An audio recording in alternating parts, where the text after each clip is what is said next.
Gemini, this is your tarot reading for July. Now, I do remember, Gemini, that your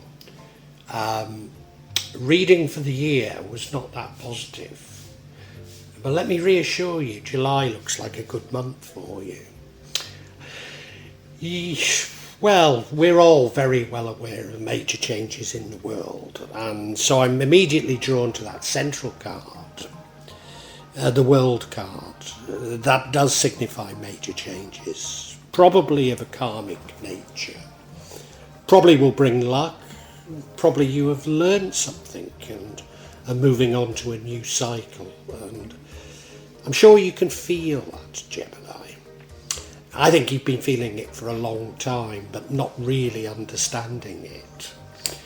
You enter this month feeling brave, feeling fearless, but maybe wanting to rush things, this change that you've been aware of, you can't wait for it to happen.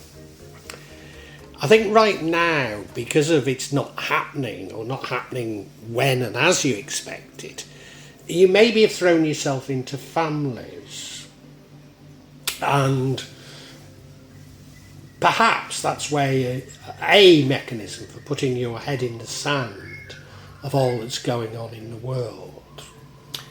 In the future, you are going to emerge. You do learn the lessons. You are going to emerge as the divine feminine.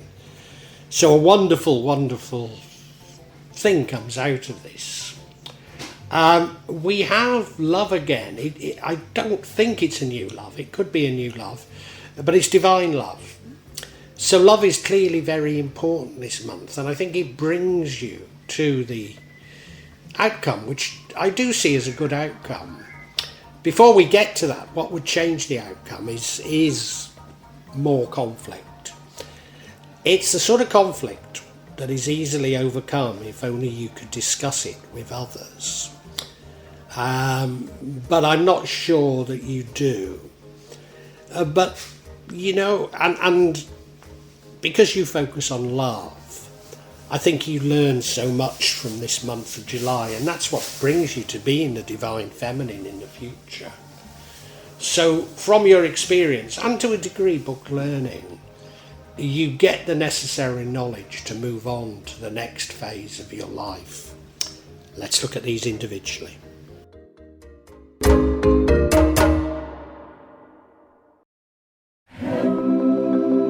This year, but particularly July, is a time of unprecedented change for almost all zodiac signs. And you're not immune from it. You've felt that it's happening, Gemini, for a long time. In fact, I think you're somewhat anxious for it to happen. And it is coming. It is coming.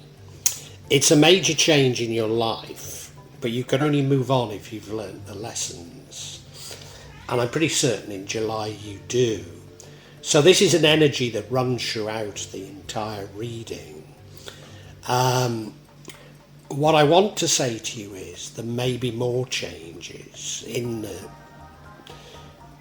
not too distant future. There's no indication on this reading of that, but it's just a feeling I have. Therefore, however much you think you've moved on and learned, you may be called to do it again, maybe many times this year. But it is very positive. It is very positive.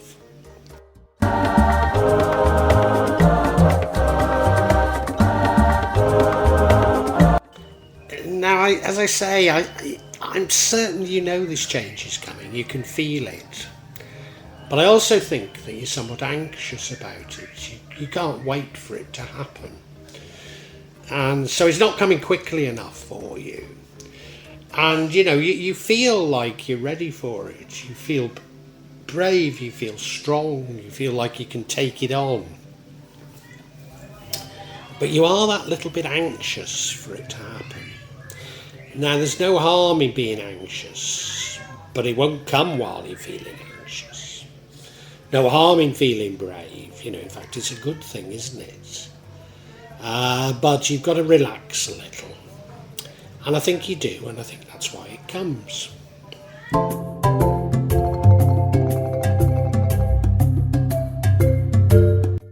Now, particularly on this deck, I tend to read the renderings more so than using the traditional values of the tarot. So we have this Ten of Pentacles, which I said was sort of happy families. And you're throwing yourself into your family and ignoring the chaos in the world around us. And I think that's a valid explanation, but of course it's Pentacles. So it could be more about wealth. So it could be more that, you're looking at your blessings in terms of wealth and you're focused on that. And you're allowing the world to go on around you. You look in the background there's those blimps, which I suspect signify war, We're certainly a lot of fear porn at the moment about war, isn't there? And then what's that woman with the card? Is she jealous of them? It's as though you've immunised yourself from what's going on. And actually, yet again, I'm going to say that's quite a good way of being. It might seem blinkered, but sometimes we have to blinker ourselves from all that's going on in order to keep our vibrations high. And that is critical at a time like this.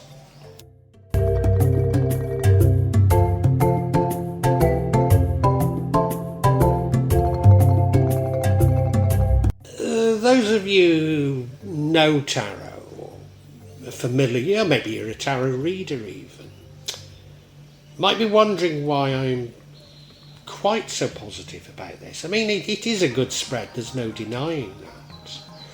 But we've got another card here, the outcome, the Empress, the Divine Feminine, and this is what you move into. And I'm certain this is what this change is about, you having learnt the lessons of the past cycle and you emerging from it triumphant as this Divine Feminine, as an Empress. On this particular rendering, and I've just said I read the renderings on this deck more so than the traditional meanings, she does look pregnant, and the Empress could mean pregnancy or giving birth to a new idea or new action. I don't think that's what we should read into it.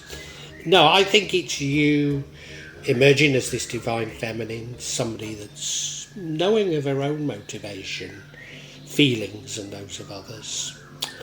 As somebody that indulges themselves, enjoys the good things in life, but isn't greedy with it, is quite happy to share it with everybody and believes that in creating a new world, we should create a world of good things, of pleasure. It seems to me that we now have a world that is so disgusting to most of us that we've created this immense commodity fetishism. I mean, how can you justify the price of designer handbags, And that's not luxury, that's not what I mean by luxury. I'm meaning indulgences, simpler pleasures, The other thing I'd say about her is she's very attuned with nature. This is a very nurturing sort of quality. And I think it's highly positive, I really do.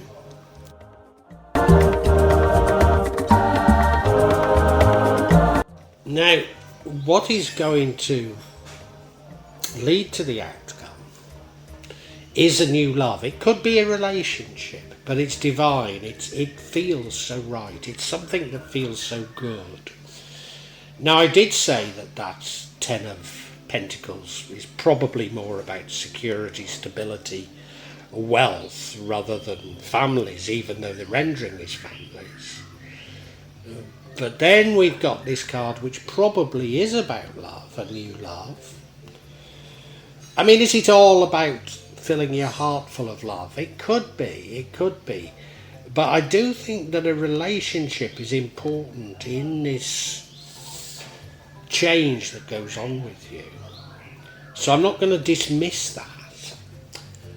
But it's the whole thing is to do with your vibrations raising So anything associated with love that would raise your vibrations is a great thing.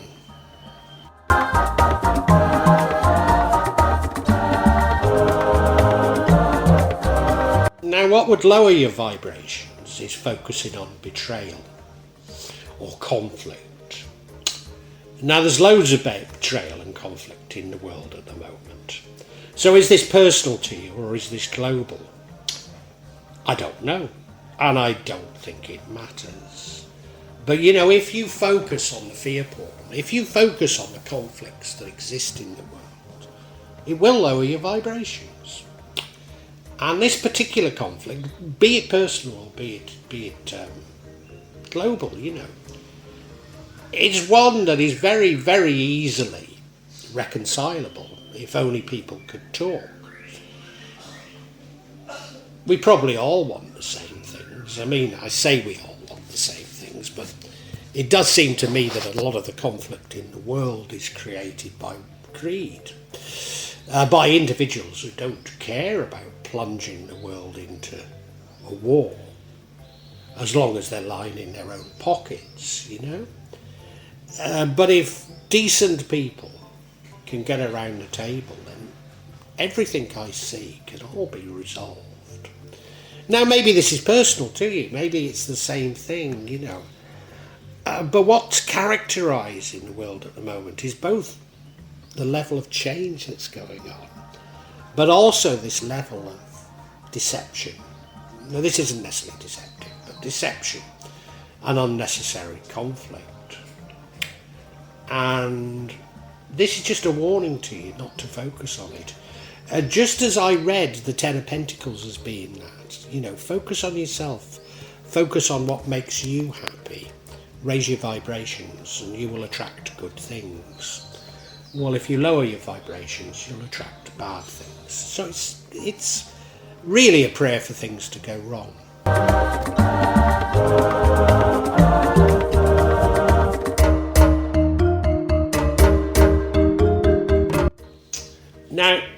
Now, this whole reading is about change, moving from cycles to cycles, and have you learned from it? There's a karmic element to it.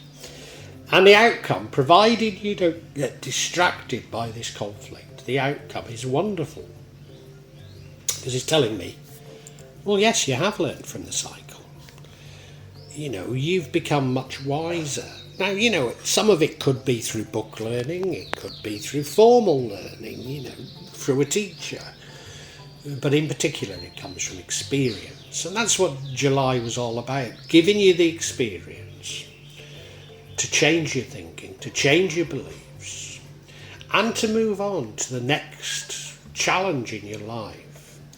And of course, you move on into this wonderful divine feminine. So, it's well worth it. So, yeah, the whole thing was about you learning. The final lesson of the cycle, I think.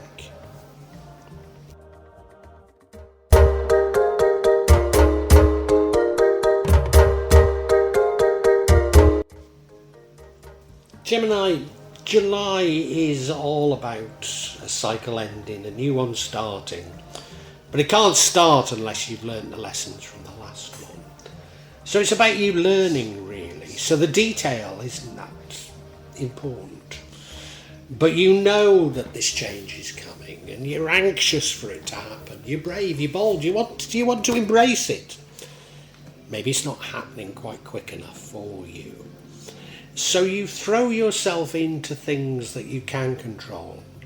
Maybe it's being happy with your personal situation, with your wealth. Maybe it's happy in a family. It could be. Certainly there is the potential of new love or partnership coming. But I think both of these things are really about you raising your vibrations more so than the whatever is actually behind them. So whatever makes you happy, and for you it clearly is love, if only in the broadest sense of filling your heart full of love. But by raising your vibrations, you will attract good things. And I think that's what you've got to learn. And the outcome is, yes, you've learnt it. You've learnt it. Through experience, you've learnt it. Now, you might have also learnt it from, you might have been going to classes on spirituality, or you might have been reading books, on raising your vibration, or just the experience of I've got to raise my vibration to move on. But you do it. What would prevent you from doing it is focusing on the conflicts that surround us. And I'm sure this reading is telling you, focus on what makes you happy, not all that's bad in the world at the moment. And they almost feel like distractions that are out there to make us all lower our vibrations. And some of them seem rather silly, like they're easily resolvable if only people would talk, There's no point in you getting het up about it. No, you keep your vibrations high. And once you've kept your vibrations high, you're ready to move on, and you will emerge as the divine feminine. Somebody that understands your own psychology, the psychology of others, somebody that's in tune with nature, somebody that enjoys indulgence, the good things in life, but not out of greed. You want everybody to enjoy it and share it. But above all, a wonderful, nurturing spirit.